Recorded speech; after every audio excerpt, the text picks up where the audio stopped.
Welcome to Rogue Bogues Basketball, episode 5. Myself and the big guy, Pro. What's going on? Bogues, how you doing, brother? I'm good, holding up, man. Interesting week. A lot to talk about again. You know, there's never a shortage of things to talk about, especially when you're talking the NBA, right? It's better than a soap opera, right? There's always something going on. Off the court's almost more important than on it these days. No question. No question. Well, let's get right into it, man. There was a big trade that happened. Obviously, most people that follow NBA basketball would be aware of it. First off, I think we need to have a moment's silence for the exotic dancers and strippers in the city of Houston. I think they're going to be doing pretty tough financially now after losing James Harden. But at the end of the tunnel, there's always light. So the same industry in Brooklyn will definitely see a surge. Now, you've been like the CSI Australia trying to hunt down strippers to talk about this. Have you had any ongoing talks in your investigation, Sergeant Bogut? No, they work in the shadows. They're hard to get on. Hard to get on a podcast. And even if we did get them on, I doubt we'd get the real name right. But it will be interesting.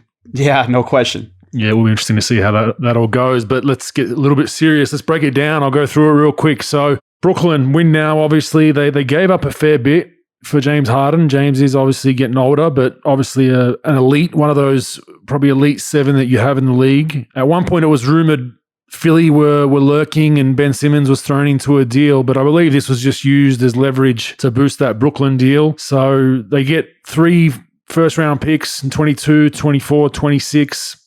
Now, everyone thinks they'll be late first-round picks because Brooklyn will be good, but look, I'm kind of thinking otherwise. I think there's a potential for 24 or 26 to be a higher pick. With the way players move around these days, that big 3, you don't see it lasting more than 3, 4, 5 years. I mean, teams just don't stay together, especially superstars, and I think maybe by 26 they could be in a rebuild. What do you think about that? Yeah, I agree with you. I mean, they get 2 picks in 2022. They get their own... they got a pick from Milwaukee that they got from the Cavs, and then they get the Nets in 22. And it's the haul of picks and things that Houston got was incredible.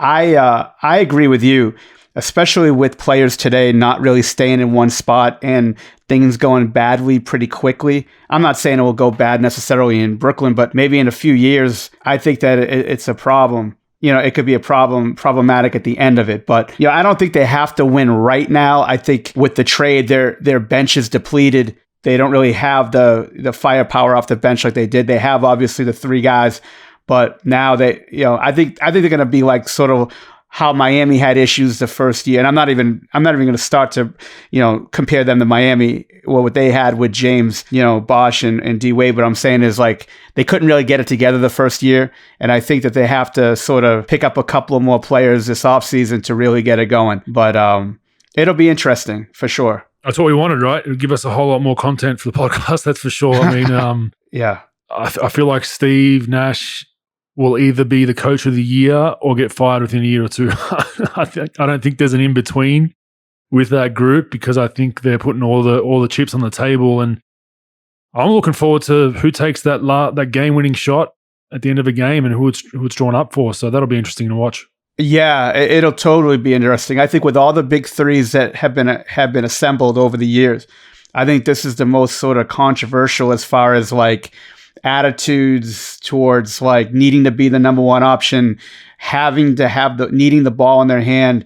I mean, let's be honest, like at least with Irving and Harden, they need the ball in their hands. They don't operate well when they don't have the ball.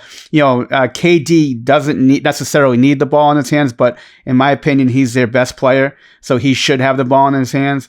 But those 2 other guys, I think, like we talked about on earlier shows, it's all good when things are going well. But you get punched in the face once and you face adversity, how are you going to act? You can't just take a week off like Irving did when things get tough. I think it's going to be a tough thing. It might be great for the first couple of weeks, first month, first 2 months, but I think when things start getting tough, it's going to be how many shots you get, sitting in the corner sometimes, not getting the ball as much and as infrequent as you used to having it. I think it's going to be a tough deal. Yeah, it's a honeymoon period right now, and I think you look at most big 3s, there was still kind of the hierarchy. Like Miami was still LeBron. I think Golden State was probably the most kind of accepting. Steph and Clay were kind of the perfect superstars to accept another superstar in the mix and not be kind of disgruntled by it because they're just going to play their game regardless. So this one, I agree. I think they're all, but if you asked each one of them, who's the number one option and who should take the last shot, I think all three of them would say me. So it's going to be. Yeah, I agree too. I think KD is the best player on that team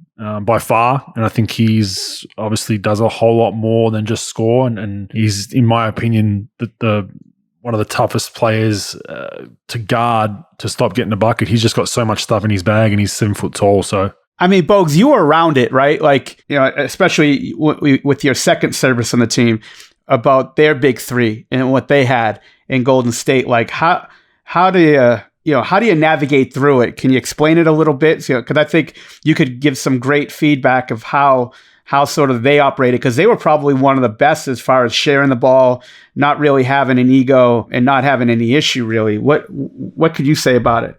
Oh, they were just lucky they had Steph and Clay, because Clay is one of the most nonchalant.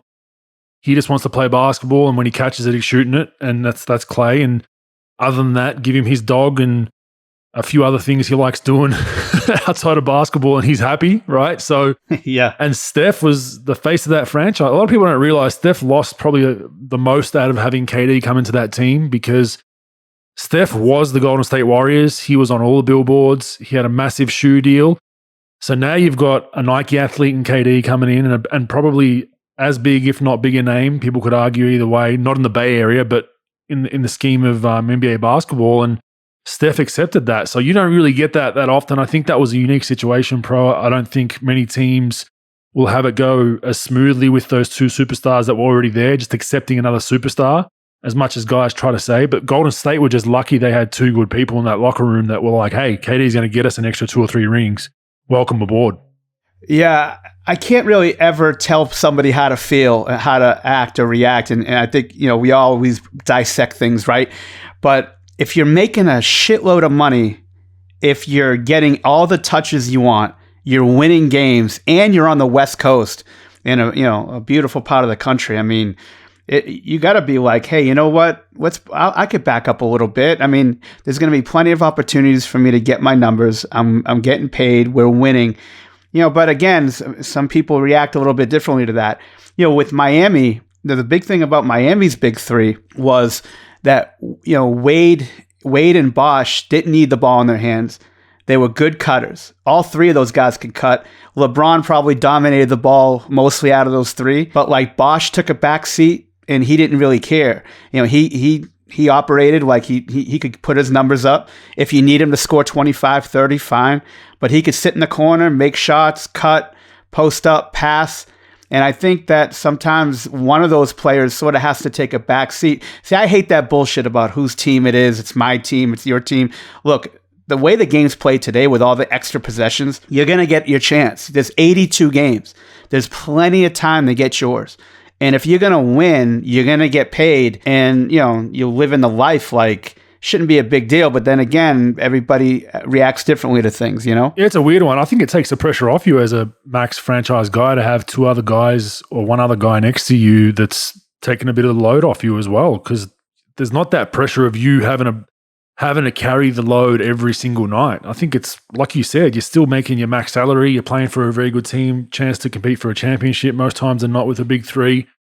And you don't have that burden like James Harden had early in his career in Houston. He had the burden of, if he doesn't drop 30 plus, they're probably not going to win a game. Whereas now he could have 10 and 5 and they could potentially still win. So, I mean, I agree. That Houston marriage with Harden was great for both parts, because I don't think in Oklahoma City, now they could have won championships if they kept those 3 together, but I don't think he would have sort of made the jump as a player anywhere else but Houston, because they revolved the whole team around him. And they said, look, you do whatever you want on and off the court, but like on the court especially. You have the ball, you can do whatever. And they built their whole roster and everything was featured to him. So he does owe a lot to that city, and that city owes him a lot because their roster really wasn't going anywhere. They made that trade, with Oklahoma. Yeah. So I think it was a good marriage on both ends. It just ended badly like they all do. And, they just sort of had to move on from him. Well, moving on to Houston. So Houston get Oladipo, who is potentially going to opt out become a free agent, essentially. Dante Exum, bit of some Australian love there. And then Kurix and a boatload of picks. So, I mean, I think they're obviously in a rebuild phase. They have a rookie head coach. They're going young. They're developing. Oladipo might not even return this season. He's had a quad issue. The interesting one for me is Dante Exum. I mean, he came out as a pretty highly touted young guy that would be pretty good in the league, and he's had an injury history, which doesn't help. Take it from me. But he just hasn't been able to fit in anywhere. I mean, how do you see Dante for our Aussie listeners? I mean, I don't know if he's a 1 or a 2. I haven't spent a whole lot of time with him. I played with him a little bit in the national team, but he got hurt. And ever since then, it just seems like he can't fit in with a team or find a role. Bogues, and you know as much as anybody, just being around it for so long, once you start getting hurt, there's some freak injuries that people have and they just move on, they never get hurt again. But once you start getting that second injury, third injury, it just sort of follows you around. It just follows you around, and it's tough. And, he's not really a great shooter, especially how the game's played today. He's not really a 1, not really a 2. He was a gifted basketball player early, but now he's got to sort of readjust. Look, I said it before. It's sort of like trying to tell me who a prom queen was 3 years ago or 4 years ago. And in the United States, in high school, they have prom queens where, best guy, best girl sort of they get an award or they get celebrated at the end of the year. Nobody remembers 3 or 4 years ago. Nobody remembers if you're a top 5 pick or not. All they remember is what you're doing now. And he's had such an injury history. He hasn't really been able to show anybody they could really do. So he's got to sort of try to play it, year by year. How am I going to fit in with the game the way it's played today? He's going to have to be a cutter. He's going to have to be a driver. He's going to have to make plays for other people. That may not be his game. I don't think he's had enough time to showcase what he can do to really, develop true value in the league. Yeah, I would think he should probably focus on, for me, be a lockdown defender. Whoever you're guarding, make it hell for them, whether you're playing 5 minutes or 20 minutes, and just try to make sure you can hit that wide open feet set 3, which he's got better at. I'll give him credit. Still not a fantastic shooter, but a little bit more confidence shooting it. And focus on those two. Become a 3-and-D guy, and you'll find some minutes, and then just try to work your way back from there. But I think the days are gone where a team kind of trades for him or has him and gives him the keys to the team as a 2, 3, 4 option because he was a top 5 pick. I think that ship has kind of sailed. So we'll watch that one with interest anyway. The Cavs, They got involved in this late, and they ended up getting the big fella from Jared Allen. They got Jared Allen yep. and Torian Prince. That's an interesting one because they got Andre Drummond. I assume the days are numbered for him now. He just had a 20-20 game yesterday, funnily enough. But that's an interesting move considering they just traded for Drummond last season and thought they were going to make him the franchise big. But now they get Allen, who I think's a really good young big and coming into his own. So I don't know what the Cavs are doing there. Yeah, I mean, first of all, if you look at their roster, they have like 5 centers. It's a little strange what they're doing. Maybe they're going anti-small ball and they're just going to go all big. Yeah, I mean, they're going bankruptcy ball, actually. It's not money ball, it's bankruptcy ball. We're just going big. But what it does, Bogues, it gives them a player that's a little bit younger. Drummond's just coming off his 5-year, like $127 million contract. So I think he's getting something like $28 million this year. He'll become an unrestricted free agent. What it can do is at trade deadline, you could probably line up, try to get a couple of teams, maybe to get you a pick, maybe multiple picks, maybe a young player. You can go forward with Allen. Allen sort of, he doesn't have the sort of incredible Hulk numbers that, that Drummond puts up, but he's actually sort of developing into a pretty nice starting center in the league. I think that you could do a little bit more with them offensively than Drummond can. Neither one of them are shooters, spacers. They're true bigs. If I were them, maybe evaluate and see who you're going to try to deal. I would probably deal Drummond, and then maybe you can get a little bit more value at trade deadline. But, it's interesting. Even going back to Houston, that owner, I don't know if you've read up on him, Bogues, but the owner sort of is in some financial problems. I mean, most of his fortune... The restaurants, right? Landry's Restaurants, which I'm a card-carrying member, shocker. and the second thing is, the Golden Nugget Casino. So... which is really strange, which is really cool. His team, when they go to Summer League, they don't go on the Strip. They stay in Old Vegas. They stay in the Golden Nugget. But so he's struggling a little bit financially. With Karis LeVert, and prayers up to Karis LeVert. Hopefully everything works out with his kidney issue that we read about today. But I thought he was a really good, and I still do. I think he's a very good player. He's about as good as Oladipo, plus or minus. I think they're about the same player. He's under contract for 2 more years after this one at about $18 million apiece. And to trade him for Oladipo, who's had injury issues, he's an unrestricted free agent. Maybe you can get something for him at trade deadline, but maybe that was financially motivated. We're like, you know what? I don't want to pay this guy $18 million if we're not going to be really good. Maybe I'll move him, get Oladipo, so I get off his money. Maybe I can just get a pick or an expiring deal and some picks for Oladipo at trade deadline. Maybe a sign and trade at the end of the year. Bring back some picks, and I don't have to bring back any money. It's interesting though. Like, I mean, I have no idea, but you read about it. I read ESPN and a couple other publications, websites had that story during the summer, how he was struggling. I'm just not sure. But with Cleveland and Indiana, I think, make out the best. They get players for sure. Almost nothing. Yeah, I think Indiana made a genius move. Yeah, and he's come up with, what was the issue with him that just got flagged? Karis LeVert has a kidney. He got a mass in his kidney. Not sure. They're not really releasing too much information, but they just found it in the physical. Obviously you got to take a physical, as you know, when you get traded. So it came up and they red flag. They actually redid the deal, and Brooklyn ended up sending over, I think, $2.4 million in the deal. Same deal that doesn't really get affected, but they brought, I think you could send up to $3 million in a deal. I think they put 2.4 going to Indiana in the deal. Yeah, well, hopefully he gets healthy. I think it's a great move for Indiana. It helps their books a little bit. There were rumors that even a healthy Oladipo wasn't going to stay in Indiana anyway, and he's not healthy right now, so I think it's a no-brainer for them. But interesting trade. Anyway, from that, we had the Harden comments out of the door from Houston. I found pretty interesting. Basically he was being honest. You can't fault too much, but I guess for those that aren't aware, he said something along the lines of, I just don't have enough here to win. What are we doing? Just get me out of here. This roster's no good. Basically just said, I'm on a shit team, get me out of here. And the voice of reason was DeMarcus Cousins, came out, funnily enough, and was like, no one in this locker room has ever done anything to James. It's unfair treating us like this and putting us as a scapegoat. So I find that funny just because it's DeMarcus. He's usually on the other end of being the calm guy. But I think the Harden thing for me is interesting. He was given, as we mentioned earlier, he was given the complete keys to that team for 5, 6, 7 years. Had Dwight, got him out of there, had numerous players that he didn't like. He was basically the GM from what I heard. But even off the court, there was rumors that he would, on off days, he would use the owner's private jet to fly to Cabo, which then pissed off Russell Westbrook, who was like, what the hell's going on? So he's then gone and asked for a trade, because I guess Houston thought they would try to keep Russ long-term, knowing that James is eventually going to want out, and then it ended up alienating Russ as well. But I guess you just have to be careful, as an owner and all that. The superstars do deserve, like we always say, a lot more hugs than the regular Joes. But I think the line is probably given the team, the private owner jet to James to go on party, in between games. I don't think that would go down too well, even on the great teams. Yeah, I think, look, great players, franchise players are going to get more perks than most, right? But I think there has to be a few things that, even with a great player, that has to be sort of a line drawn in the sand. Say,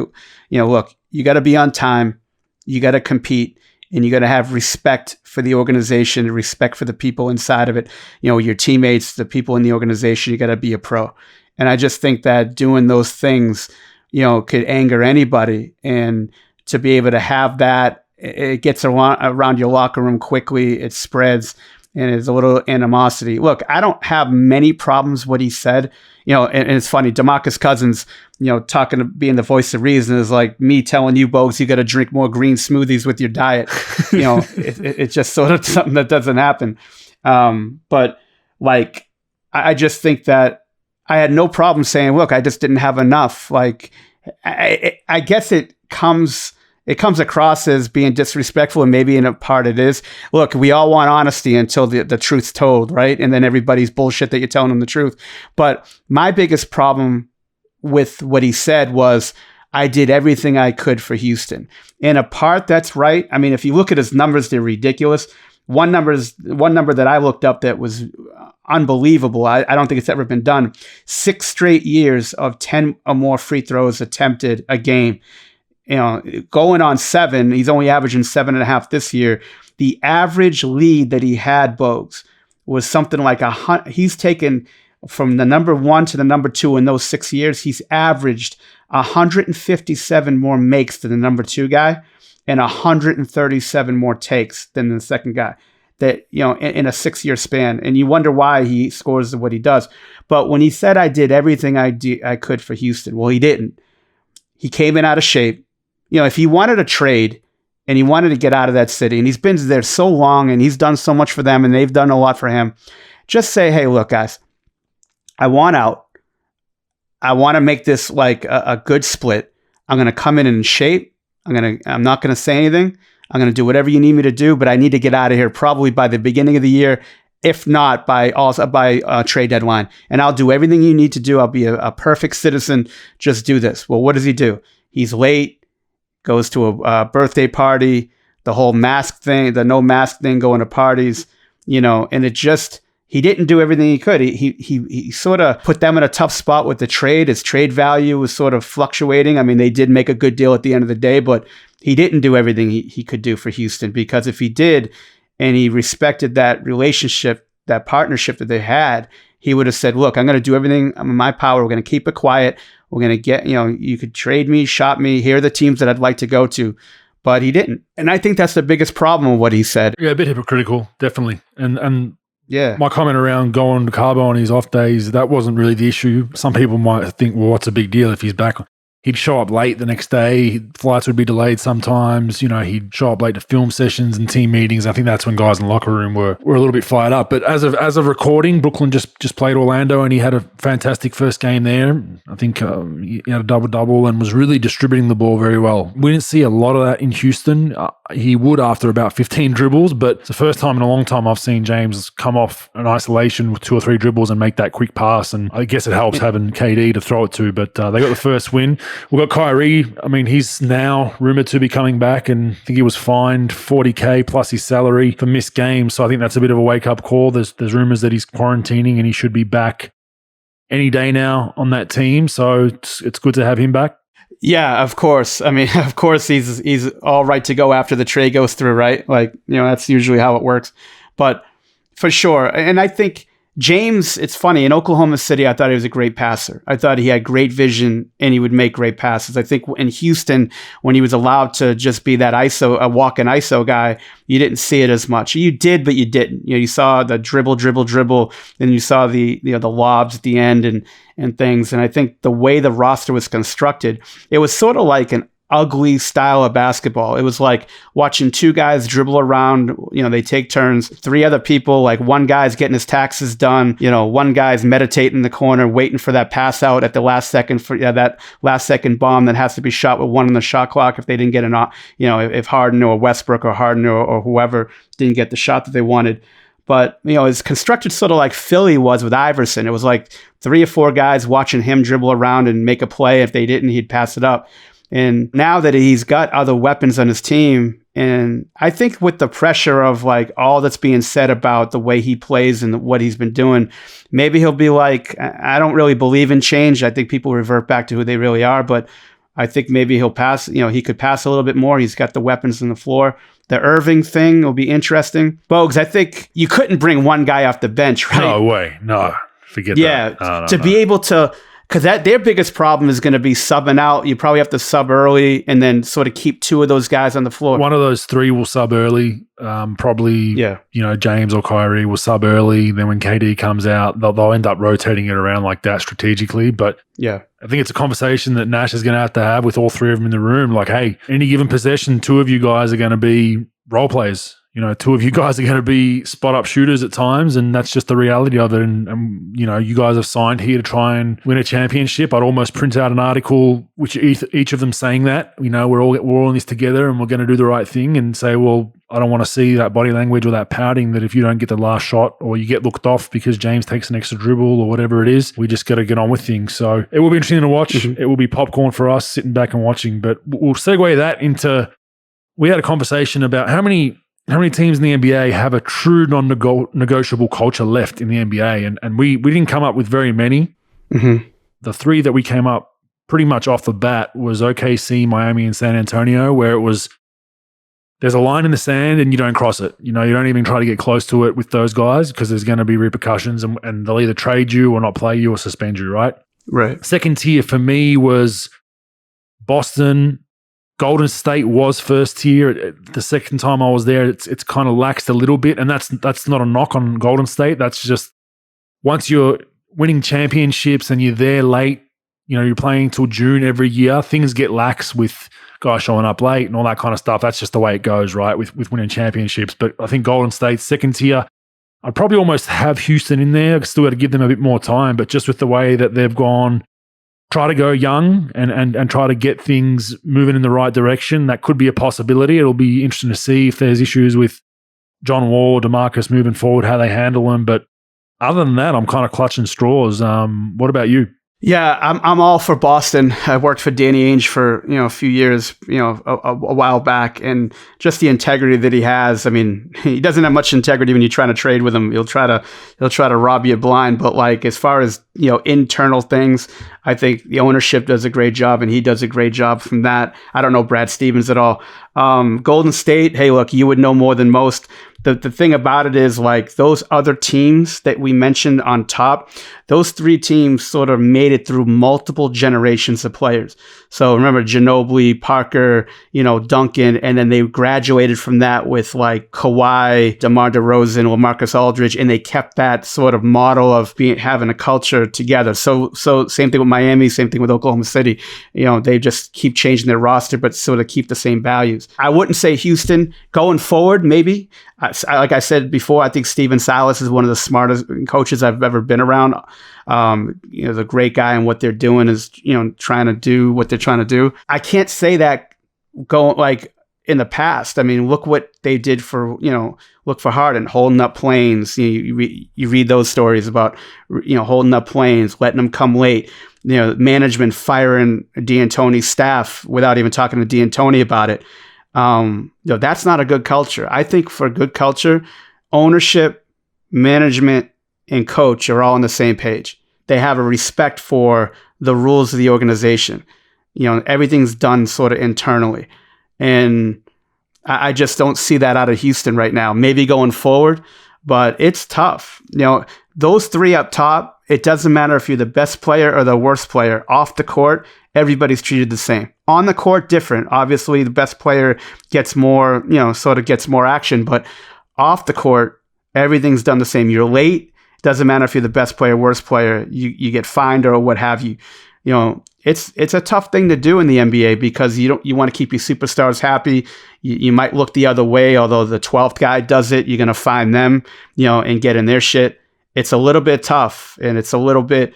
That's why I like what good culture. I think culture's. I say this, Bogues. There are two types of teams out there. There are teams that have culture, and there's teams that have signs in their locker room that tells you they have culture. Because it's the teams that have culture don't even talk about it; they just have it. And you look at San Antonio and Miami as two prime examples. OKC not so much, but even them to an extent that there's not a whole lot of movement from coaching. Positions. Because I think the coaches know. If we start catering towards superstars, we're going to get fired and the GM's going to get fired and it's just going to be a poisonous environment. And you saw that with Kawhi. The rumors were with San Antonio that, like you said, he was asking for perks. Can my boy travel? Can my trainer travel on the team playing? Can I? I'm a superstar. See other teams doing it, and they're like, yeah, we don't give a shit. We're not doing that here. And that's what basically ended that relationship. I don't think it was so much as what was reported around, the training staff misdiagnosed him and all that. I think it was all the extra stuff that he saw Kobe was getting and LeBron was getting that he wasn't getting, and that hurt the relationship. One we probably missed for second tier might be Utah as well.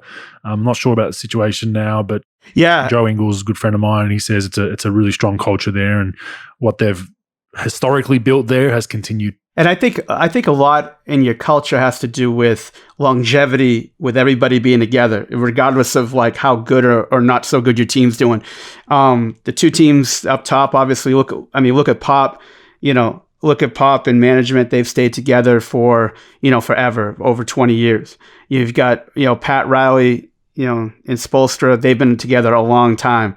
Even in Dallas, even though we didn't mention them up top, Carlisle, Nelson, those guys have been together. There's not a lot of movement there. And I think that starts with, your ownership working through the bad times as well as the good times. In Oklahoma City, they've had a lot of movement with their coaches for one reason or another. But that's sort of doing the same thing over and over and over again, regardless of how good or not so good your team is. I think that's what separates really good culture teams to teams that don't really have it. Yeah, for sure. I mean, a twist to this was something else that I thought about was you look at these GM Moneyball kind of quote unquote types that were geniuses. I mean, Daryl Morey was one of them. He was touted as that guy that kind of could put a roster together with all these underrated players, but then they end up getting a big GM job like Houston, and this is a knock on Morey, but he did what he had to do. But then they just go big three or signing superstars, and it kind of feels the same as what Brooklyn's doing now. You know, Sean Marks was a highly touted front office guy that got handpicked by Brooklyn, former Spurs guy, big on culture and all that stuff. And now it seems like, well, we're just going to do it. We're going to put a big three together, and no disrespect to any of them. They've done exactly what they're told to do by their ownership group and whatnot. But I feel like their rosters that kind of my 4-year-old son could put together, it's like, who are the 3 best players in the league? Oh, let's get them. You know what I mean? And I just found it interesting because it's, you know, those are the GMs that are big on the analytics and the breakdown. And if we can get this role player to just do this a little bit different, or this role player can turn into a second tier star, that's kind of the feel you got from those guys. But then when they got the head spot, it was like, oh, let's just get the biggest names in the game. I think, I don't care who you are, ownership, management, everybody's addicted to action, Bogues. You know, I think on the bottom line, you try to draft, you try to acquire picks, you know, you build, you know, maybe you're lucky like Oklahoma City and you had those 3 studs that you had, but most picks don't end up like that. They end up like Brooklyn's, you know, Allen, LeVert, Joe Harris, you know, Dinwiddie, all those guys are good players, but they're only going to take you so far. So you package them in for these big 3 deals, and that's it. And then everybody's addicted to action. Ownership's like, look, if we get a chance to get this guy, yeah, let's get him. And you're going to mortgage your whole future over it. You know, look at like Boston when they put the big 3 together, they were sort of sinking. They had Al Jefferson and Paul Pierce. They weren't winning. They had some young guys that they've developed, and then they sort of mortgaged most of their assets together based around Al Jefferson, you know, to get Kevin Garnett, and then they got Ray Allen, and they made it work. But I'll tell you what, Bogues, on another front, I think in the last 2 years in the NBA, they've taught you any contract is tradable. We always talk about it's the worst deal in the league. Like this deal is the worst deal in the league. I think that you could go on Amazon right now, buy a vacuum cleaner, give it a max contract, and if you have enough pick swaps and unprotected picks, a GM would trade you for it. You know, if you could throw a deal together that's good enough, you could look at like Westbrook's deal. I mean, Westbrook's deal is 41, 44, 47. No knock against Westbrook, but that's a lot of money. You saw, you know, Harden's deal get traded. You saw John Wall's getting 41, 44, 47, same as Westbrook. You know, and it's crazy. That, like, we always say, this is untradeable contract. He'll be there forever. And all these fucking guys get traded. Chris Paul's contract, you know, that they thought was untradeable because of the, you know, his age versus the money. And all these guys are getting traded. It's crazy that, you know, if you have enough, like I said, if you have enough pick swaps, if you have enough draft picks, you can get it done. It's nuts. But this Brooklyn thing, you know, Brooklyn has that before where they traded for Garnett into Boston, where they always thought those picks are going to be late picks, and they ended up, you know, on those pick swaps, they ended up being, I think Jason Tatum, Brown. I think they got Tatum and Brown off those picks and pick swaps. Yeah.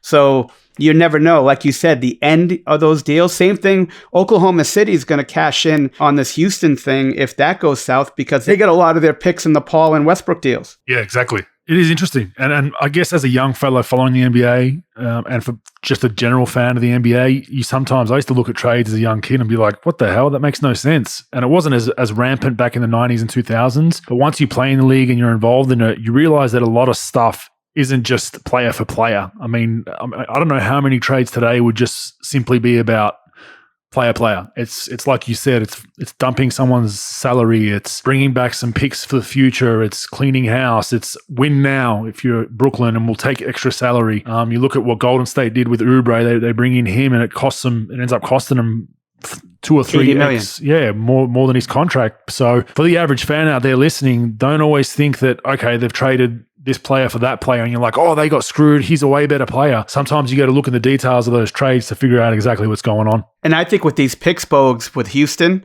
they're going to need a couple to get off a Wall's contract. You know that's going to go bad. Right now, it's okay. It's going good. What'd you call yourself? Bogodomus? What'd you call yourself? I can't even remember. I'm not you. I'm not a future a fortune teller like you, but you know that's probably going to go bad. And that's the thing too. Nostrabogus. My fault. But like, why, if you're Houston, if you knew the thing was going to go south, because you didn't make this deal 4 months ago, like you knew that Harden wanted to leave. Why not just keep Westbrook? Well, I think they instead of like, because I hate to cut you off, but I think they thought they still had a chance to keep James at one point, and I think with all the bullshit James was doing, this is the read I got from what I've read. Mm-hmm. Russ was like, get me out of here mid-season last year. He was like, get me out of here. Like, look, stay patient. We'll figure something out. They didn't trade him last season before the deadline with all the COVID stuff and everything going on. Then it got to the offseason and Russ was like, get me out of here ASAP. I do not want to be here. And then they thought, okay, if we can move him, get John Wall in, maybe we can get James Harden off that ledge. And I think it all just blew up in their face. Yeah, obviously I don't know the inside on it. And if that was the case, then yeah. But to get John Wall, I mean, Westbrook, at least he competes every night. There's no sort of baggage off the court. You know, John Wall can't get out of his own way. Injury, problems off the court, disciplinary stuff. So maybe this changes him. Who knows? Gang signs, whatever else. Yeah, gang signs. I think he did those at one point. Got into it with JJ Barea when you were there, I think. That was pretty funny back in the day. The little fellow was ready to jump up and bite his ankles. Yeah, he was. Little fellow was a little fired up. Yeah, no doubt. All right, moving on. So we go, let's do the COVID follow-up. We broke some pretty good news. Didn't get any credit pro. Didn't get any citations from ESPN or Woj or all these big-time people, which means we're doing the right thing, I think. There's a bit of people out there that might be scared to cite us. So we've both heard that the NBPA is heavily pushing back on the 2-guest rule. They still haven't announced exactly what's going on with that. I believe there was a Board of Governors meeting and they've put in extra protocol around all the kind of theatrical stuff that you can see, but we haven't really heard much on the 2-guest rule. But I know the NBPA for a fact is, you've heard the same thing, is that's a really kind of touchy point for them. Yeah, I mean, it's touchy for the players because obviously I will probably go into George Hill's comments later, but like, they feel as though that they don't want to be treated like children. They don't want to be treated like, like it's jail on the road where you can't do anything and, you're boggled down. They're not used to that in their regular life pre-COVID. But like we talked about last time, man. Look out your window. Yeah. Yeah, look out your window. I mean, it's tough, man. Everybody's going through it. And, you're seeing these cases go up. You're seeing teams getting infected. You're seeing these games get postponed. Like we said, 3 or 4 days to play video games or do whatever. I mean, yeah, you're not going to see people, but who cares, man? I mean, this thing's going to head either towards, I don't think they'll ever cancel the season, but it's probably going to head towards a bubble, in my opinion. Not that I know anything or have any information, but that's the only way that like no cases, testing, steady rules that everybody's going to follow. I would probably think, and I've heard from a few players on this, that they think they're probably going to do 3 regional bubbles of 10 teams if they're going to have a bubble at all, because they would never do that one bubble again, but the 3 regional bubbles, 10 teams, and then you sort of have like a week off and then you quarantine and then you switch them up, for 3 bubbles. They're thinking it's probably going to be that, but who knows? What do you think? Yeah, I mean, I know the bubble was not popular with the players for obvious reasons, because the bubble and restricted freedom, and you felt like you were kind of in a training camp for 3 or 4 months, but it was what had to be done. I know a lot of players mentioned mental health was at a low. The NBPA did surveys in the bubble and it all came back with pretty low numbers. But it is interesting. You look at, not to go off topic, but here in Melbourne now, the Australian Open tennis is about to start. I'm not sure if you're familiar, my home state of Victoria, which is the state, has actually somewhat closed the borders to its own residents that were in hotspots. So Brisbane was a hotspot last week. if you were in Brisbane, you couldn't come back to your house. They wouldn't let you in. You couldn't even come to quarantine. Whereas on the flip side, they've let tennis players on these flights, some of them have now been reported as having COVID getting on those flights and allowed them into the state. But they're saying, oh, well, we're quarantining them. It's really strict. It's 14 days in the hotel room. But I think where sport has to be careful, you need that outlet. So there's an argument, you want sport to go on because it gives people an outlet from all the bullshit going on in the world. But if it starts going too much where there's too many perks and, like the NBA, for instance, the 2 guest rule, and they're flying around different cities and somewhat spreading it if they have it, I think your everyday people are going to start to get angrier and angrier. And I think that's not a society that we want. Yeah, Bogues, I was watching Dallas and Milwaukee last night, and I had a couple of friends tell me the same thing. But Jeff Van Gundy was talking about, how they were worried about blood on a jersey. I think Luka had some blood in his jersey, and he was saying, I can't believe in a pandemic they're worrying about that, but yet they're going through all this testing and things, yet they're playing against each other, rubbing on each other, coughing on each other, playing a game every night. And that's the thing, that's the biggest thing for COVID for me, because you're not in a bubble. You don't know who has it, who doesn't until after they get tested. Say a player makes contact with 9 of the 15 players on the bench, 9 out of 15 of their opponents, through contact or what have you, and then they get COVID. Wouldn't you, it's so many moving parts without a bubble to me. And I know it's not a popular thing, but look, like we said before, they're making millions of dollars. And it sucks because they used to having all this freedom to do whatever they want, but no one has freedom. Johnny Carpenter down the streets making $8 an hour trying to feed his kids. He's got to take 4 jobs just to put a shitty roof on his head. Over his head. You think that they're going to feel bad for you about not having visitors in the road or having to sort of bubble up? I get it. Like I said, I don't want to tell somebody how to feel, but you got to go through the reality with this thing and how important it is and how dangerous this whole situation is. Yeah, I agree. I mean, I think the governments have left a lot to be desired with the way they handle it, state to state, country to country, and that kind of pours gasoline on the fire. But I think like we said, you got to look out the window, and even for the people that don't think the viruses are serious, it's still the perception of having athletes that are making $40-50 million a year flying around when, there's states all around the world, the states in the US, there's places in Australia where there's lockdowns where you can't leave your house for more than an hour. So that's where, you have that kind of, there'll be a lot of contempt for professional athletes. But the George Hill comments were interesting. So I'll read those out real quick. I guess he was asked about, the 2 guest rule and all that kind of stuff. And the quote went, "I'm a grown man, so I'm going to do what I want to do. If I want to go and see my family, I'm going to go see my family. They can't tell me I have to stay in the room 24/7. If it's that serious, then maybe we shouldn't be playing. It's life. No one's going to be able to just cancel their whole life for this game." So, I mean, most people that read that aren't going to be sympathetic. I just don't think I like his honesty, and that's how he feels. Fantastic. But I think in the current landscape that we're dealing with, there will be a lot of people that just switch off. Yeah, they're not going to get a lot of sympathy from the American public or the global public, especially the ones going through it in hot zones and shutdowns and losing businesses and things. And shout out to Barstool Sports, by the way, with that $25 million they raised for the small businesses. That's been awesome. I'm sorry, I just read that. We've been reading that. He's done a great job. It's unreal. Those guys are unreal. I mean, it's unbelievable. But back to George, he has obviously the right to feel how he wants to feel. Any player, any coach, anybody that's working in the league, look, no one's begging you to work. If you feel as though it's affecting your life, then step away from it for a little while and deal with what you want to deal with. But if everybody's getting paid and everybody's sort of to keep this gravy train rolling, if there's 8 or 9 different rules, more rules that you have to follow, that's just sort of out of your day to day, and you have to sort of make some type of compromise for it, you're going to have to do it. Or just say, I'll take a hiatus for a while. You could find me, you could take my money or whatever for a while until this thing gets back to normal. Maybe we'll just play next year. But if everybody wants to, how do you expect? You can't have both. You expect just to. You can't have both. You can't have the money. And I understand sports leagues that have gotten the okay from governments all around the world, here in Australia and America. The sports leagues that get the okay they put a bunch of, you need to do, the document's probably 50 pages long of all the shit you need to do. Yeah.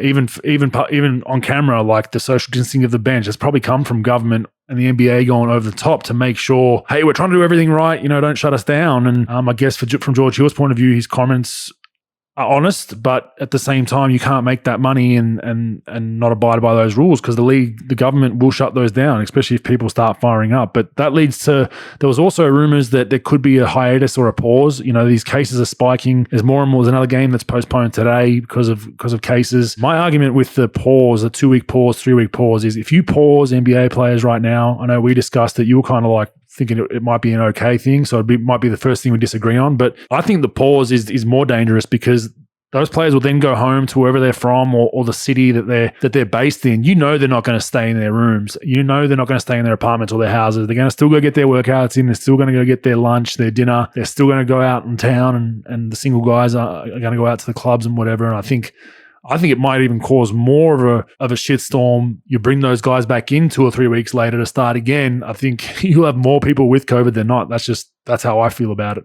Yeah, and I talk to people in the league and they'll be like, well, wait, maybe we should just wait for a vaccine. I'm like, look, if you take a vaccine's not a fucking antidote. This ain't Indiana fucking Jones, right? Like, you're not just going to have an antidote and this thing's going to go away. Like, you're going to still have to mask up. You're going to still have to distance. You're going to still have people, they don't know if you can get them and take the vaccine and infect somebody else. Like, this world is still going to be fucked up for a long time on this thing, and yeah, I guess, from change, you're right. We didn't agree on this at first, but now that I'm thinking about it, like this problem's still going to be here in 2 weeks, a month, 2 months. And then, like you said, not everybody's going to abide by the rules. And like I told you before, I don't trust anybody on this thing.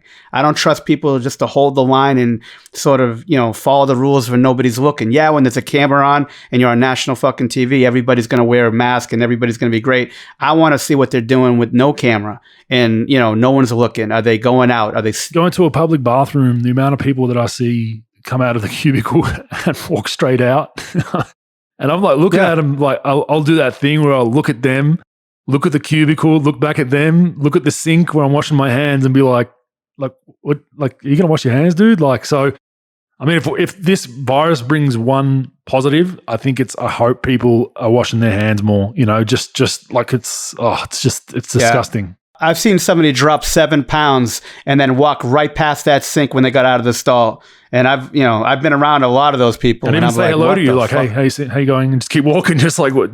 Yeah, they just keep going, and they try to give you a high fucking five too, like they just won the fucking Super Bowl. Yeah, I said, yeah, go to fucking Disneyland without me, you asshole. Get the fuck away from me with your shitty hands. Yeah. All right, we're gonna move on to Q&A. Before we do, give us a little bit of plug about your business, Hoop Consultants, and how you started it and what you're doing. Yeah, so about 10 years ago, when I was working with Kobe, I decided it's like, I know I'm going to be in basketball. I'm still going to work in basketball, coach and whatnot, but I wanted to help players, coaches, and scouts sort of educate themselves on just giving them sort of advice on how to be a better player or how to be a better coach or how to, sort of make it in the scouting industry, coaching industry, that low-level European player that wants to try to make, money overseas, like how to pick an agent, how to do all that. So I just sort of really like helping people. And I think when I was with Dallas in player development, like interviewing like 1,400 interns that's trying to get into coaching and giving them interviews and talking to them and giving them some career advice, even if I wasn't going to hire that person, that sort of really gets me going as far as like wanting to help people and wanting to help players and coaches. So my website's sort of set up for, I do a lot of blog posting and I do a lot of videos where I just like break down players' games, but I sell books and things, but I also do virtual consultations where over Zoom, any player, coach, or scout from, any level, any age will call me, ask for advice. I got a bunch of EuroLeague coaches. I got a bunch of college kids, a bunch of high school kids that signed up and I talk to on a weekly basis. So, I just want to help people. And, I think it's sexy to help the great players, but the average players that need it, that just need direction and don't really get great direction. They might be working with a trainer that's working with them on the, 18 step back moves, but they don't really do anything simple that's going to help, Johnny Epstein make his JV team or varsity team or get better. So, Yeah, so my website's hoopconsultants.com. Like I said, I help players from all different levels. And I've been blessed to be able to look like the mutant that I am and being in pro basketball for that long. And I think that, I sort of took a different path than most. And I just want to share that with anybody, with the players that I've helped or the coaches that I helped or anybody that's trying to get into scouting. Yeah, and for anyone out there wanting to look that up, I mean, Pro's journey has been unique in itself because he's seen all different facets of the NBA, professional, overseas. So check out Hoop Consultants at Hoop Consultants on Twitter and Facebook, and then hoopconsultants.com. So before we start, you tweeted out a fucking great video of Connor Henry in a game in a huddle. Can you elaborate? Because I see that guy around. I know he was a Celtic when I was a young kid, but like I see him, he was a scout for a while in the league, and I'll see him real quiet, like mild-mannered dude when you talk to him.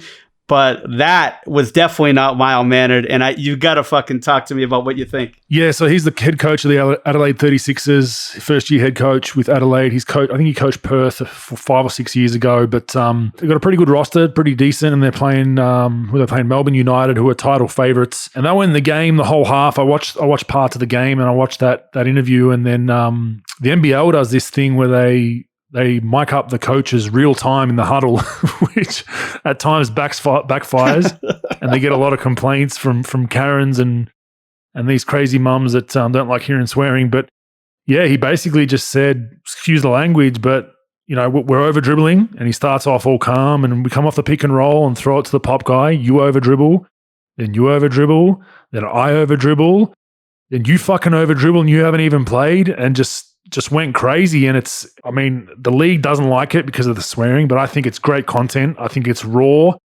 It's what a huddle is, and I know for TV you're supposed to edit out the F-bombs, and they can't do it because it's real time, but it's become a meme now on the internet. It's got, I think it was at 1 million views at one point.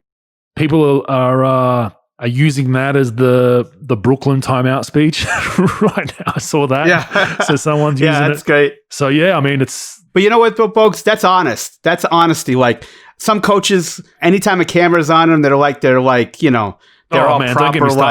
Don't get me started. When coaches and players are mic'd up in the NBA, I get a bucket and I vomit. Yeah, it's just the complete opposite. They know they're mic'd up, and it's Hollywood, and that's why I say Hollywood NBA a lot, and I totally agree with you. I love that, dude, man. That's a great fucking video. I love it.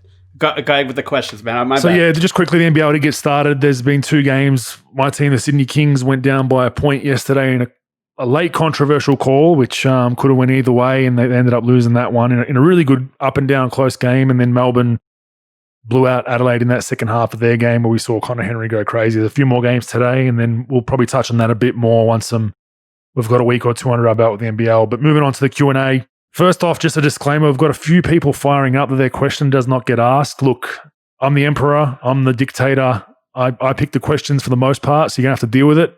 We get anywhere up to 100 questions when we put out the posts. So do the math. 6 from 100. What's that, Pro? 6%? Yeah, 6%. That's basically the revenue split on this podcast from you to me.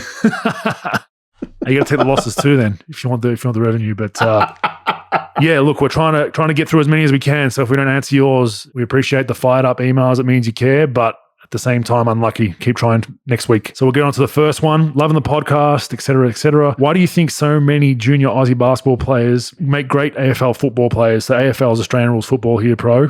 Pretty intense, crazy game. He cites Scott Pendlebury, Bontempelli, and a few other players that play, superstars. What age do you think those decisions start being put on a junior? Where you're basically saying when you need to pick one sport, and anything similar in the US when athletes need to make their sport their choice, essentially one. And I think in Australia, I think probably 13, 14, you probably need to really start going into whatever you're going to do. I think it's very hard to get to 16, 17, still playing both sports and not knowing which one you want to do. There are people that have done it. Scott Pendlebury definitely is one. There's been numerous guys on record, but I think spending time on both equally long-term 16, 17 isn't good. I think it's actually a positive at 11, 12, 8, 9, 10, 11, 12, 13. Like there's a lot of players that play soccer that are basketball players, Joel Embiid. I think those different sports help footwork and hand-eye coordination, but I think once it becomes, you become into really getting to the grind of trying to become adolescence to a teenager to a professional. I think 13, 14, you kind of need to lock in that decision. What do you think, Pro? Yeah, I've seen both sides of it, right? I've seen Pat Connaughton that plays for Milwaukee. He's actually a first-round pick in baseball. Played both baseball and basketball, throughout his high school career. Went to Notre Dame, same thing. I think it's good, like you said, soccer's good. I know Steve Nash played it. It was great for his hand-eye, really helped his game. I think up to high school, all the way through high school wouldn't be bad. And then, although then you get a little bit pressure of colleges and you need to go to one sport to sort of, to try to really help yourself in recruiting and whatnot. I would say that, I don't know, man, I've seen it on both ends, but I would say throughout high school is fine. But once you get to college, I think I would sort of go to about 17 and then sort of make a decision of what I'm really going to put my time into. Unless the two sports are way different season. And if you're a track and you could play outdoor track and basketball or whatnot, but I don't know. I just think it depends. People say it's bad to go with the one sport too early and just go have a trainer and just play one sport. But I don't know. I think it depends on the player and what they want to do. But I think you can go all the way up if you want to play a couple of sports. Like Danny Ainge. Danny Ainge was an All-American in baseball, basketball, and football in high school. You hear these stories of players playing all the way up, and he also got drafted in baseball while he played basketball. So I don't know. I seen it differently. Yeah, there's no right or wrong way. It's just up to the individual, I guess. But yeah. Nate Robinson was the other one, right? I think he played college football and basketball, didn't he? Did he play football as well when he was there? I think for a year or two he did. And then tried some boxing. That didn't work out too well. Yeah, he tried boxing like I tried dieting last week. He got knocked on our asses. Thanks for your question there. That was Stuart Dangerfield from Bentley in Victoria, near where I grew up. So thanks for that. Next question, loving the podcast so far and your Twitter account.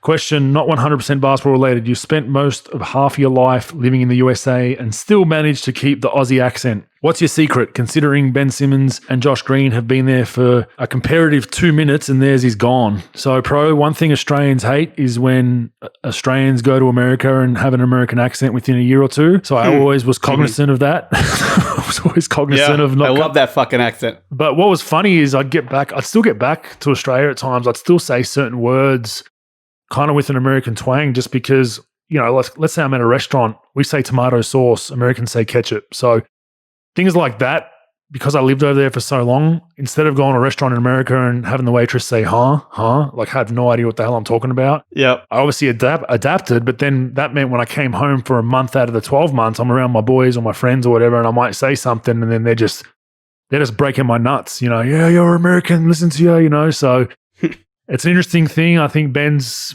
comes on and off depending where he is. When he's in Australia, it's a bit more Australian for marketing reasons. And then when he's in the States, it's full-blown American. So yeah, I try to make an effort of not losing it, but at times it just slips out. It's kind of like your lisp and your Boston accent, right? Shit. Yeah, no doubt. But the funniest thing is when you're doing on the Journey podcast, talking to another Australian, it's like both you fuckers are underwater with $5 in change in your mouth trying to have a conversation. I still need subtitles. Oh, we speak the Queen's English here, mate. England, Australia, Queen's English. You guys copied us and put that American bullshit twang on everything. Oh, my Boston accent's the fucking worst. I got my balls busted constantly. Park the car, Harvard's yard, all that stuff. And you know what? I did it on purpose even more just to bust their balls back. But yeah. You have to double down when you get shit. That's the way to go. Yeah, no doubt. So that was Vince from Sydney. Appreciate that one. Number 3 comes with a really good story. Are there any players in the NBA, past or present, that you believe get a better or worse rap by the media, general public, than what they actually are like in real life? I know some players have a pretty poor image in the public eye, but maybe completely different in real life and vice versa. Keen to hear of some of the players that you believe got a better or worse rap than they deserve. And that was Joe Adami from Sydney. 100%. I think there is a boatload of NBA players that do all these kind of public speaking gigs and PR gigs and some charity work, and everyone thinks that they're kind of the best person in the world that are the complete opposite in a locker room. And then there's vice versa. There's guys that have a scowl about him on the court. I mean, what Russell Westbrook, from what I've heard, on the court, he looks like, we've spoken about it before, like he's going to eat your little puppy dog. But then from what I've heard off the court, he's one of the nicest guys going around. So there's definite reality to what you're saying. Off the top of my head, I mean, I couldn't give you someone off the top of my head because there's so many guys I've played with. But I mean, you'd probably agree with that, Pro. I mean, it is what it is. I mean, a lot of it is Hollywood and Instagram and smoke and mirrors and about trying to. Everyone wants to be that. I'm a really nice guy and I do everything for the community, but reality says it's not always true. Yeah, I mean, I won't. I think there's a lot of people like that in every walk of life like that. That's sort of a little bit of a fake. I'll give a story about the opposite. I'm not going to put anybody on blast on the other, being a bad dude. I got enough fucking enemies. I don't need another one. But with we got JaVale McGee in Dallas for a year, and everyone said media that made fun of him, doesn't really like basketball, doesn't do this, doesn't do that, unprofessional. I'll tell you what, that guy was early. That guy was on time to every workout, wanted to come early to work out, wanted to shoot. Yes, no, always respectful. And I was expecting a completely different player to what I noticed for a year with JaVale. Sometimes people get a bad rap like that. Where he's a bad guy, he does this, he does that. I'll tell you what, JaVale McGee was great to deal with for a year, that we had him in Dallas.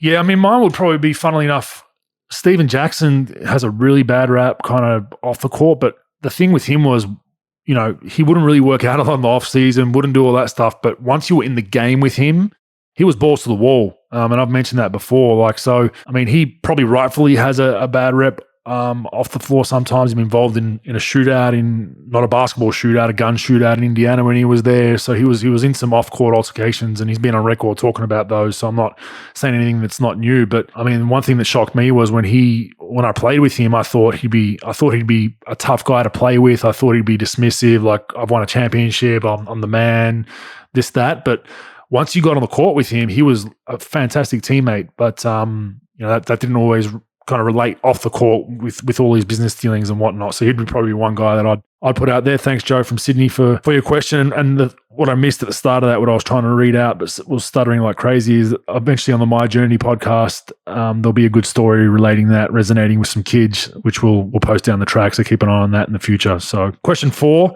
love the pod. Bizarre listening to you talk about growing up in Beverly Hills. Lived up the road and went to the opposite school, Southern Cross, which was just down the street, but was the rival school in the neighborhood. Question about payment in the NBA. I don't care how much you got paid. I was always taught not to count someone else's money. But how do they pay you? Is it weekly, monthly, pregame? And how much did the US tax system fuck you over? Keep up the good work, pal. Let me know if you need a Sparky for that house. Okay. Sparky is electrician anyway, Pro. But Andrew from Officer, it's a good question. It's kind of changed now. When I first came in the league, it was all negotiable. So let's say you signed for $1 million, generally you could negotiate it how you wanted it. Teams liked to pay it every 2 weeks. Some players' agents would negotiate it to get it over 12 months because they were worried that some guys would get to the off season and not have any money, and that's a true story. Generally, it's over the course of the season. So your first check will be, I think it's November 15 is your first paycheck, and it goes till, I think, April or May, and then you don't get any money for the off season, but you've received your whole amount over 6 months. But some agents, like I said, didn't like that because players would spend that 6 month salary in 6 months and then be in the summer looking for coins to try and get by. I've heard some guys have got payment up front before. It doesn't happen a lot in the NBA, but I've heard guys have just got one big check. I can't remember who the player was. It was someone that might have been Richard Jefferson. Someone told me a story that their first check they didn't even cash, that they framed and put on the wall. So yeah, it's different for everyone, and I guess it's just whatever works for you. And some teams they don't like changing things up. They do it the same for everyone, and some teams are a bit more negotiable. What have you heard, bro? Yeah, I mean, I've been around players that one guy, I'll keep his name out just because it's money. But he wasn't great with money. Shocker, an NBA player not great with money. But he got 75% up front July 1, and he was getting about $12 million a year. So after taxes, he probably got like 3.6, 3.7 million, and then automatically went took 50 of his closest people on a private jet to go to to go to Jamaica and probably dropped about $500,000 on the trip. As you do. With all expenses paid. Yeah, it's great financial management. And, I've heard there was also a player that owed me money in Boston. And again, I'll protect him for this. He owed me a couple of grand and I was trying to get it from him. And I didn't think it was going to be a big deal. He was a rookie at the time. And, I kept on calling him. He was dodging me. It was at the end of the year. And the security guy was like, hey, don't even fucking try it. Don't even try it. Like, I've heard of stories where the guy needed like $500 to go to, for a card game. And then he gave his card to somebody to go down to the ATM and the thing had insufficient funds on it. Sometimes it's obviously good to try to spread your payments out.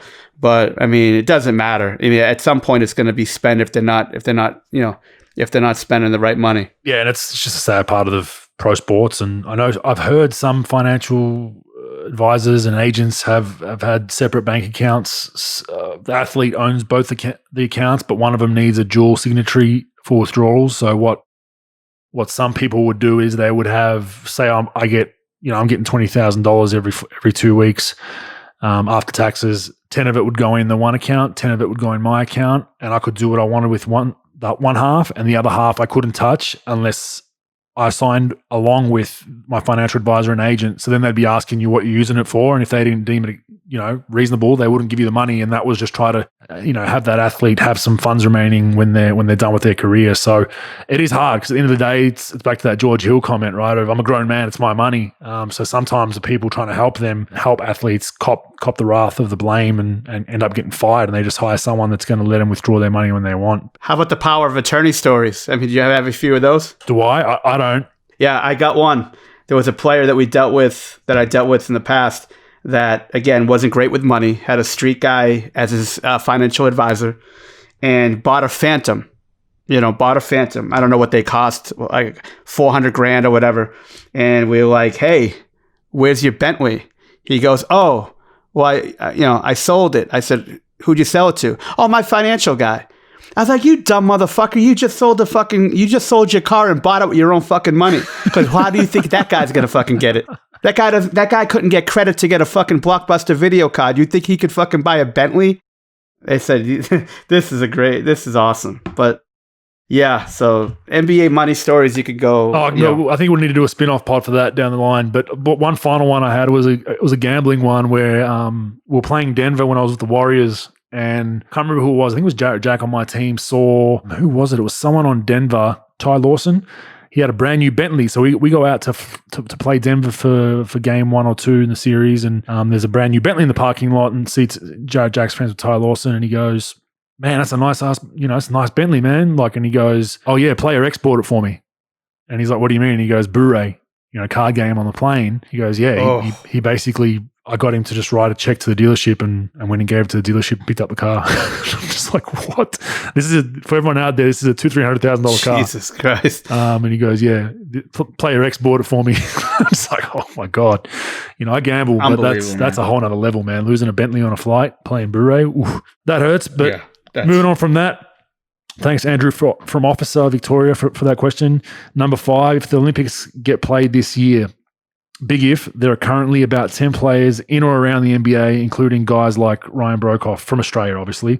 If they're all available, how many get picked in the squad and which non-NBA players get picked? Was there a bit of confusion at the last World Champs when guys like Nathan Sobey, Cam Glidden, and Chris Goulding were taken over the fringe NBA players like Mitch Creek and Dengadell? Jesse from You Remembering asked that question. And this was a good one because I don't think it's just a question that you answer around who's going to make the squad. I think most NBA players will make the squad, and Jesse, but I can't tell you. I can't tell you what role players are playing well in Europe right now. I mean, everything's so hard to follow. But I will give you this. Our coach got a lot of flack for putting in 3 NBL players over fringe NBA guys.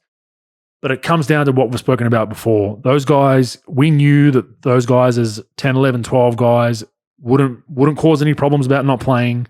We knew if they got in, they'd be solid. We knew if they got in, they weren't trying to prove themselves for their minutes about trying to get more minutes or I'm getting screwed in the rotation. They would just be happy with what they got. And with national teams, there is a strategy behind that. You can't have an NBA player or a fringe NBA player as your 12th man. I don't think, because it's just very hard for them not to be playing. They might see the national team as an opportunity to help their stock get out of being a fringe NBA guy to an NBA guy. So there's a lot of moving parts, and you got to have role players. You can't. I'll go on record and say if you take 12 NBA players for the Australian national team, there's going to be some issues along the way.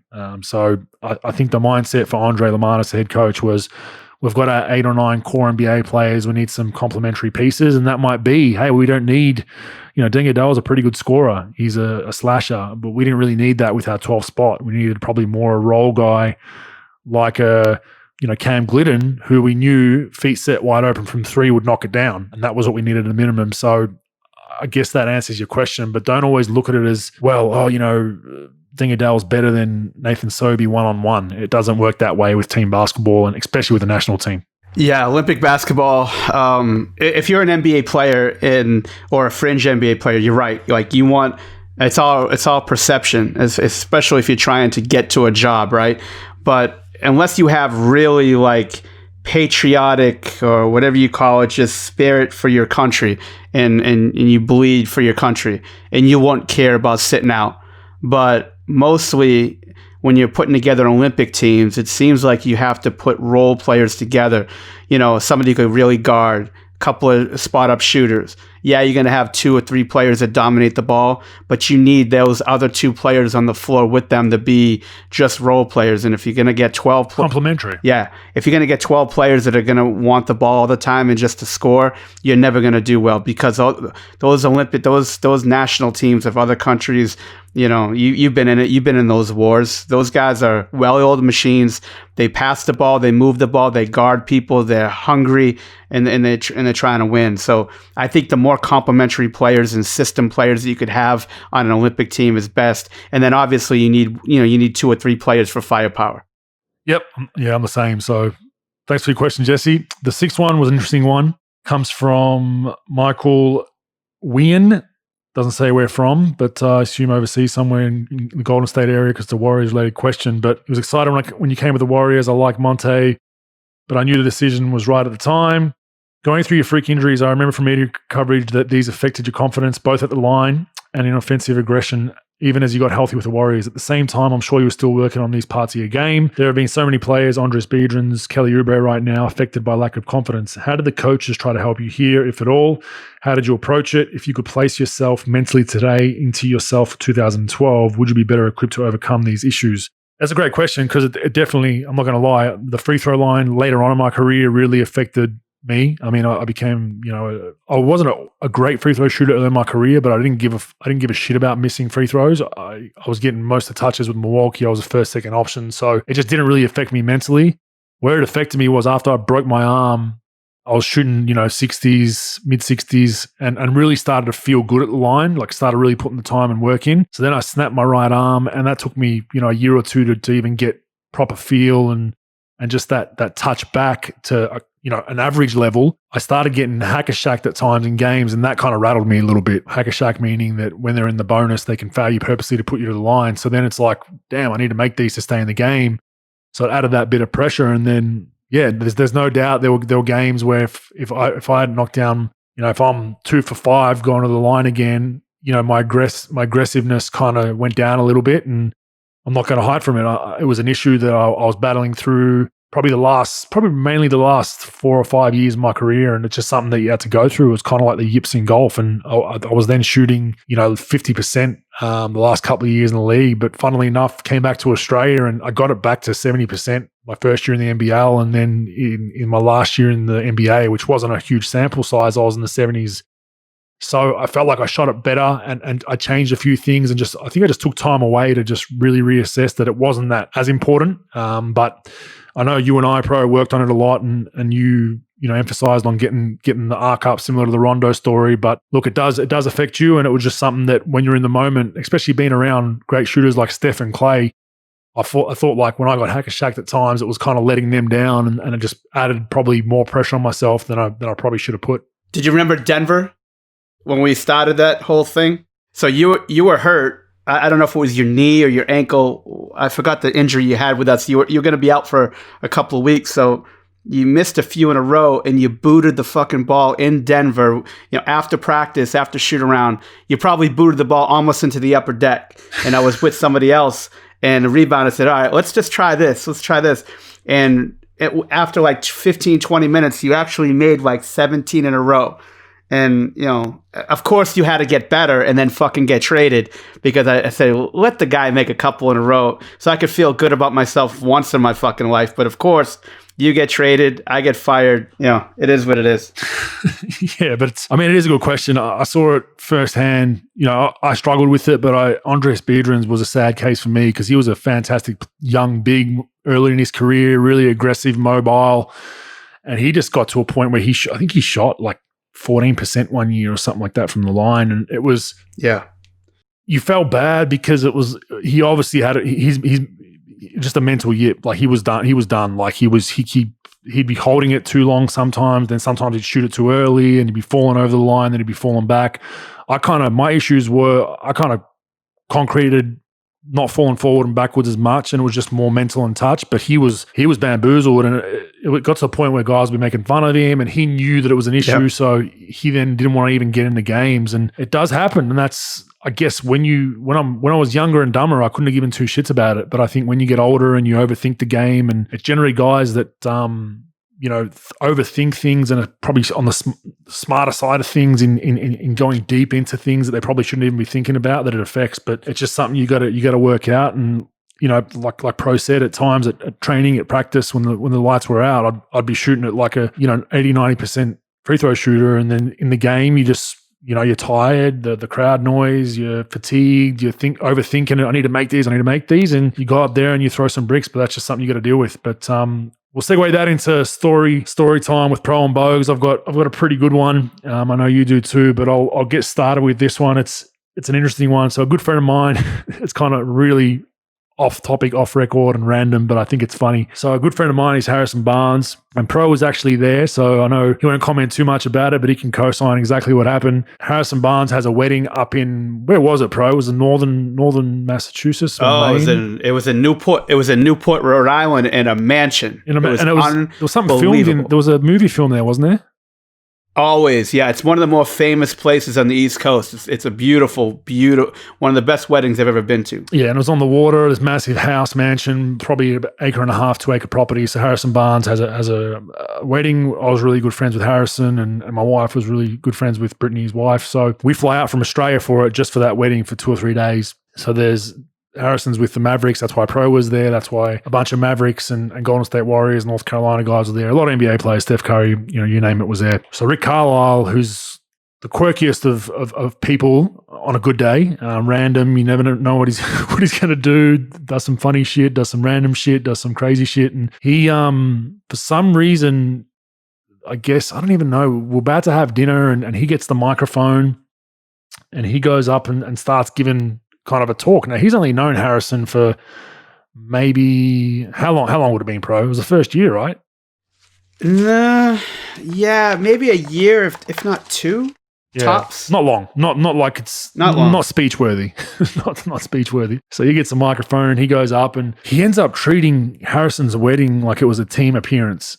And what I mean by that is when you have a team appearance, let's say 10 of us go to a community center or a supermarket that's a sponsor, and you all have a microphone, you all get asked questions, and you'll answer one or 2 questions each in 30 minutes, and you're gone out of there, right? So he ends up starting it with, Harrison's an important person in all of our lives. Now who here has played with Harrison? So he's like, okay, put your hands up. So we all put our hands up. And this is at a wedding. So then he's like, all right, matter of fact, everyone stand up that has played with Harrison or been involved with him on a basketball court. So basically that's half the room standing up. You got myself, Draymond Green, Steph Curry, Andre Iguodala, whoever, right? So then he's talking. Then he's like, matter of fact, guys, come up here. And lines us basically up. And how many would there have been, Pro? 20, 30, 40 people lined up? At least. So we're in a single file line. He's got a microphone like he's the MC of the event. So then he starts to go down the line one by one. I think he started with Kyrie Irving. Ask him a question. He's like, tell us something about the first time you ever interacted with Harrison or some memories. So then Kyrie's like, just was like, what the hell's going on here? This is weird. He gets about to the second or third guy in the line And Harrison's wife just stands up and she's like, "That's enough, stop." And she was pissed. Like, "What the hell are you doing?" So Rick's like, "Oh, sorry. We all then go and sit down and we're all kind of laughing about it. He then segues that onto walking over to the piano and giving a solo on the piano. And it was just one of those moments of the psyche of Rick Carlisle. The guy's one of the most random people I've been around. Very, very smart guy. Funny at times just because some of it's meant to be funny. He wants to make you laugh, and some of it's just the shit that he does. But just one of those things that I still remember, and Harrison and I, to this day, still piss ourselves laughing about it. You remember that day, Pro? Yeah, I think I was hunting down some scallops wrapped in bacon, but yeah, I do remember that, and I do remember Ronnie 2K being there, and players trying to kiss his ass like he was a king, trying to get their 2K rating up a couple of points. Oh God, yeah, I remember that too. He was in a velvet jacket, wasn't he? A velvet fucking jacket, like Willy Wonka. What do you got for us? I was gonna try to get out of the NBA for a little bit and talk about a story that's pretty fucking funny. I'll be honest. So when I started coaching, I never really wanted to get in the NBA. Never really thought about it. Basketball was a lot different back then as far as getting in the league and things. I never thought about it. I just wanted to coach high school, maybe work with some players, and that's it. So I was about 20 years old. I was a senior in college, and I wanted to get my alma mater, which probably had about 2 winning seasons since Kennedy got shot, had an opening for their head varsity job. The AAU coach I was working for worked for Rick Pitino early on in his career when Rick Pitino was at Boston University, and they were very close. And he goes, "Hey, I can get Rick Pitino to call for you, the AD." And I'm like, "Oh, that's great." So the AD was like an old school football guy, didn't know much about basketball, but like, just real old school. There was a guy in my town, which my town's full of ball busters. Shocker, right? But there's a guy named Peter DiGiulio in there. He was a track coach, drug education teacher, known all around the town of being one of the biggest ball busters on 2 feet. And he busted this AD's balls constantly. So Rick Pitino, coming off a national championship at Kentucky, calls the guy. And he says, "Hey, Silvio Cello, this is Rick Pitino, head coach of the Kentucky Wildcats. I want to talk to you about Mike Procopio being your next varsity coach." The first thing he says out of his mouth is, "Fuck you, DiGiulio," and he hangs up on Pitino. All right, this guy gets like $10,000 a speech, and this guy's getting hung up on him by a fucking AD in some no-name high school in the East. So he calls back. He calls back, and he calls him again. "Hello?" He goes, "Yes, Silvio, this is Rick Pitino." He goes, "Hey, DiGiulio, stop fucking busting my fucking balls. I don't have time for your shit. Fuck off." And he hangs up on him twice, and he fucking called back. Hence to say, third time, I still didn't get the job. Third time was not a charm for me. I still didn't get it.